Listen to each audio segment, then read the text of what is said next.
Terus balik lagi sama gue di channel Bermatin. Dan ya, pada kesempatan kali ini gue akan mengupdate lagi untuk Bitcoin-nya, teman-teman ya. Jadi kemarin juga sudah saya update untuk terakhir kali pembahasan Bitcoin itu sekitar 22 jaman yang lalu.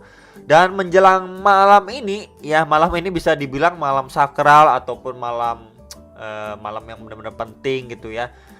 Mungkin kisaran 5 jaman yang lagi lah ya dari waktu sekarang. Ini nanti malam itu ada yang sangat-sangat penting teman-teman ya. Jadi pengumuman data CPI itu sekitar jam setengah 8 malam ini gitu ya.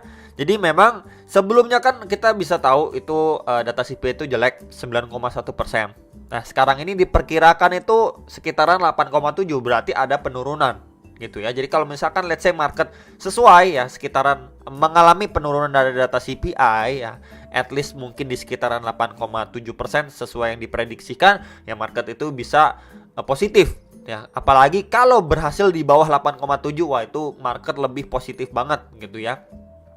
Cuman kalau saya pribadi ya mungkin nggak jauh-jauh dari 8,7. Kalaupun ya dia mengalami penurunan karena efek sudah diberlakukan kenaikan suku bunga, dan beberapa kali kan kenaikannya 0,75% gitu kan ya, palingan maybe ke kisar-kisaran 8,7 sampai 8,9% gitu ya.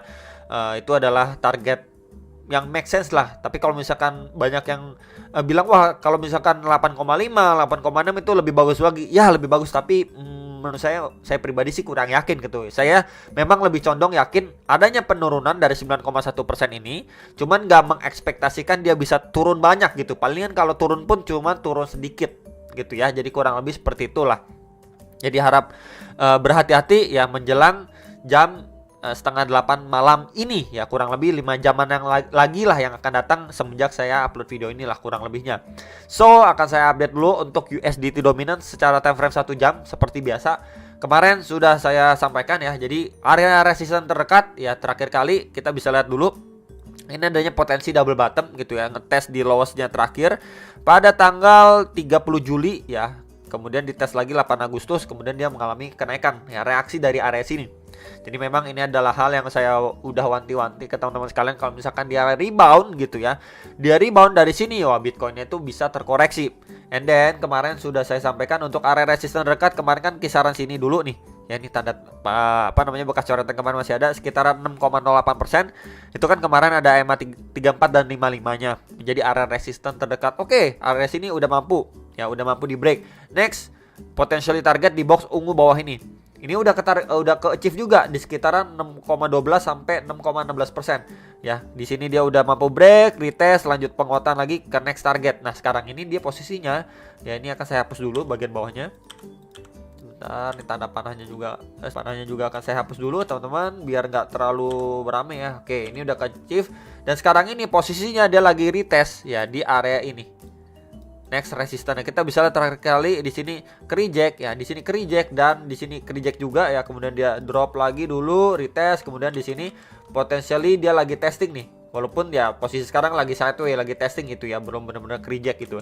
Jadi memang area sini adalah area penting yang sekarang lagi divisit sama USDT dominance secara time frame 1 jamnya ya. Dan ya untuk next target kalau misalkan kalau misalkan dia mampu jebol gitu ya, next target di box warna orange ini teman-teman, itu di sekitaran 6,4 sampai 6,45% ya.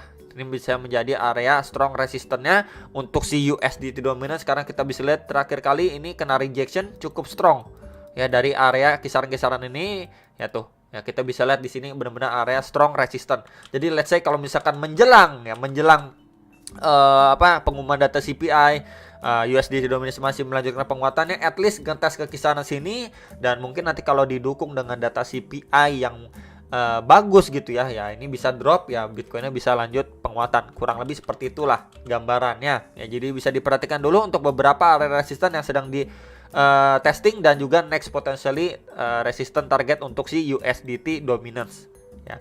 Next ini untuk Bitcoin secara daily ya. Jadi kita bisa lihat ya, dia ngetes doang di box warna merah ini yang beberapa kali saya mention ke teman-teman sekalian. Ini di sekitaran 24.000 sampai 24.300 dolar dia testing ke kisaran situ, kena reject lagi. Dan ya ini kita bisa lihat ya, bullish candle-nya pekat langsung dibalas juga dengan bearish candle pekat ya teman-teman, langsung dibalas gitu ya. Walaupun ya closingnya masih di atas 23.000 sih. Ya, kemudian dia testing di sini adanya reaksi ya terhadap EMA 21 atau garis warna kuning secara daily time frame. Dah, sekarang itu kita bisa lihat ya, next candle-nya ini dia testing sampai ke kisar-kisaran box warna hijau bawah ini. Yang sebelumnya kita bisa lihat berperan sekali menjadi area resistance ya. Resistance, support, resistance ya, support and then potentially support juga untuk pergerakan si Bitcoin secara daily time frame terdekatnya. Jadi let's say kalau misalkan pun dia masih retest ya, ini di sekitar area sini teman-teman, di sekitaran 22.500 sampai 22.660 dolar. Jadi sekitar area situ yang masih possible untuk ya istilahnya support terdekat secara daily time frame lah untuk pergerakan si Bitcoinnya. Nah, kemudian kalau misalkan let's say dia jebol ke kisaran sini, dia potensi ke kisaran berapa bro? Oke, kalau misalkan area ini let's say jebol teman-teman ya, di kisaran sini jebol ya, karena benar-benar mungkin orang makin panik gitu menjelang data CPI. Oh, ini takut segala macam gitu ya. Dan food kan sekarang udah bertebaran gitu ya. Ya bisa aja dia testing di area box warna orange bawah ini. Yang sebelumnya kita bisa lihat menjadi area resistance support ya untuk pergerakan si Bitcoin sebelumnya itu di sekitaran 21.500 dan di sekitar 21.800 dolar. Itu range-nya ya, next target untuk si Bitcoin secara daily time frame. Jadi bisa diperhatikan kalau misalkan let's say ya untuk skenario buruknya ini untuk skenario buruk ya.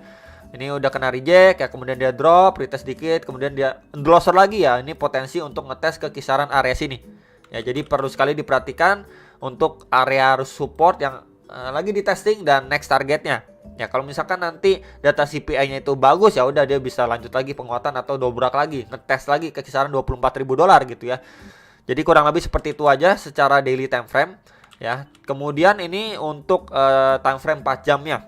Ya, jadi kalau misalkan kita lihat aja ya dari strukturnya teman-teman, dari strukturnya dari pergerakan Bitcoin time frame 4 jam, ini adalah lowest-nya dia di sini. Ya, kemudian dia berhasil create lagi yang namanya higher low. Ya, dia bikin lagi higher low. Kemudian dia mampu bikin lagi higher low. Ya, dan di sini ya dia belum menunjukkan ya bisa dibilang seperti pergerakan sebelumnya. Pergerakan sebelumnya seperti apa, bro? Ya, kita bisa lihat di sini.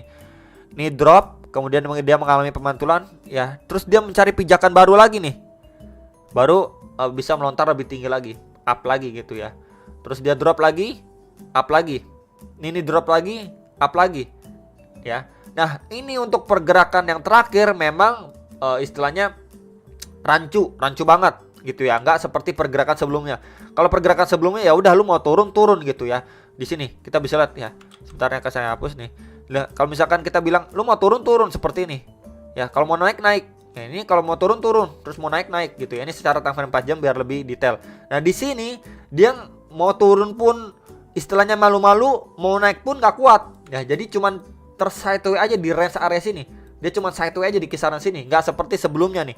Lebih enak gitu, strukturnya lebih enak. Nah, jadi memang kalau misalkan kita ataupun saya pribadi lihat ya, dari pergerakan ini ya, ini udah beberapa kali coba didobrak. Ya, ini kita bisa lihat dari lowest-nya terakhir di sini. Dia coba dobrak nggak kuat. Ya udah, ya dia drop dulu ya terus sideway. Dia coba dobrak lagi nggak kuat lagi nih, teman-teman. Ya, kemudian dia drop lagi di range area sideway-nya dia yang terakhir kali. Gitu ya. Jadi kalau misalkan ya ini udah beberapa kali percobaan, bahkan ya bisa dibilang dia cuma ambil pijakannya itu nggak terlalu dalam sideway, kemudian going up lagi kena reject lagi gitu ya. Jadi bisa aja untuk skenario-nya dia bisa aja masih drop sedikit lebih bawah lagi ya. Ini sebentar. Ya, ini bisa aja drop sedikit lebih bawah lagi untuk mencari pijakan yang lebih kuat gitu sebelum dia bisa benar-benar ngetes lagi dan bahkan breakout dari kisaran 24 ribuan dolar. Ya, jadi kurang lebih seperti itulah untuk skenario lain. Karena kita bisa lihat aja ya, dari beberapa kali penguatan terakhir pun di area sini ya, di sini nggak kuat dobrak. Oke, dia sideway lagi.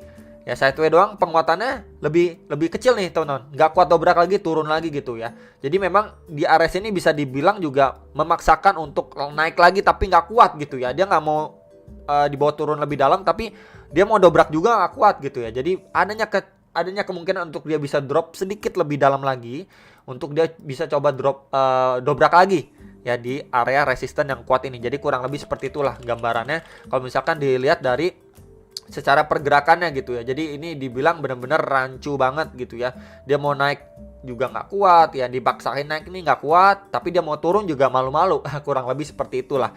Jadi balik lagi, kalau misalkan dia turun pun ya bisa diperhatikan untuk area range support yang tadi sudah saya sampaikan secara daily time frame di box warna orange ini. Ya, jadi kurang lebih seperti itu. Dan ya, ini tambahan untuk secara time frame 1 jam biar lebih detail lagi. Jadi di sini untuk RSI-nya pun ya, kita bisa lihat RSI-nya pun di sini udah extremely oversold gitu. Jadi memang bisa aja refresh dulu untuk RSI-nya yang ngejar ke level sekitar 40 sampai 50. Dan untuk Bitcoin-nya bisa aja dia tersideways ataupun naik dikit ya. Bisa aja dia tersideways.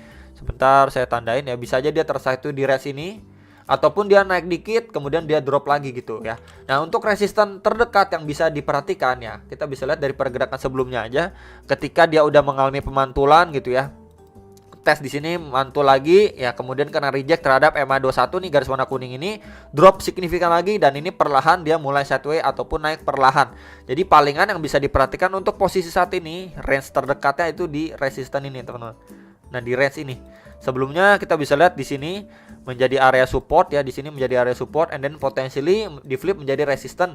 Dekat juga di situ ada EMA21 yang akan sooner or later akan visit ke kisaran itu, plus juga EMA34.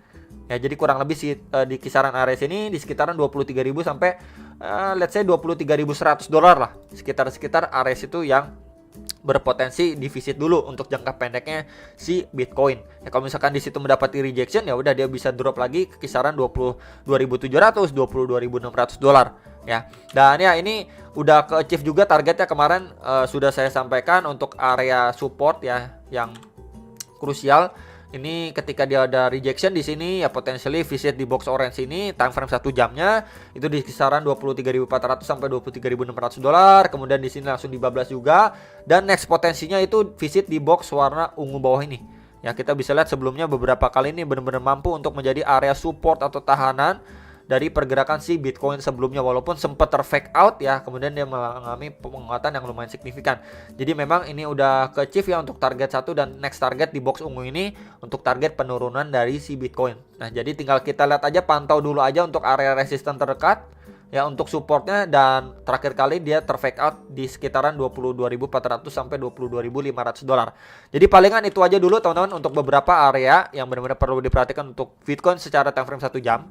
Kemudian ini secara time frame 4 jamnya ya, kalau misalkan dia turun pun karena nggak kuat dobrak ya, dia harus cari pijakan yang lebih strong lagi ya, bisa dia sedikit turun lebih dalam sedikit lagi untuk benar-benar bisa ngedobrak, mencoba lagi kisaran 24.000 dolar gitu ya. Dan ini untuk secara outlook daily-nya udah saya sampaikan, dan juga beserta USDT dominance untuk area resisten terdekat dan supportnya juga. Ya, jadi itu aja, semoga bisa bermanfaat. Kalian bisa analisa kembali sebelum make decision atas transaksi kalian masing-masing. Dan sampai jumpa untuk next video, Sam Profit.